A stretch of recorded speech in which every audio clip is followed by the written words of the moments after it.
Sa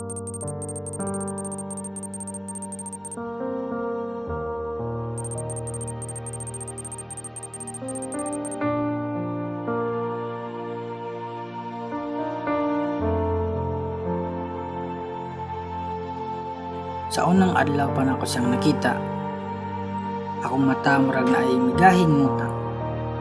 Di malihok, daw sa murag ko og gipitlok.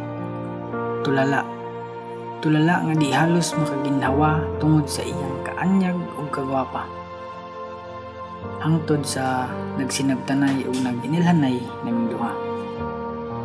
Sa kadugayon sa among pagkasuod o pagkaamigo, wa ko magtuo nga ako mahog sa gugmang way klaro. Nagtuo kong nagtuo siya na maghinulatay ming duha. Kay kuno lagi kami nagskwela pa. Apan sawa damha naa na di ay siya laing gihigugma. Abi na ko ikaw ug ako kun sa Tagalog pa hanggang dulo. Di ay to gipaasa ra man day ko nimo. Sakit. Grabe kasakit sa akong gibati.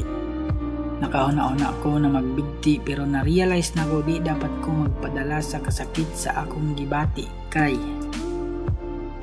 dili lang ikaw ang hinungdan sa akong pagpakabuhi niining kalibutan apan aduna pay uban butang na dapat hatagan og pagtagad kaysa moasa sa imong mga saad nga ilad. Sa wala pa kita magkaila, okay naman ko ba? Pero may abot ka og kalit. Daw sa akong kalibutan murag nayab-an og kapidi ko kasulti kung kinibatam is o pait. Ambot na lang.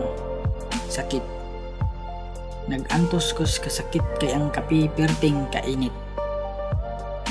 Pero sa taman, nahitabo na ang tanan. Wala ko laing mahimo kundi ang pagdawat sa kamatuoran nga di gyud ikaw ug ako ang magkadayunan sa katapusan.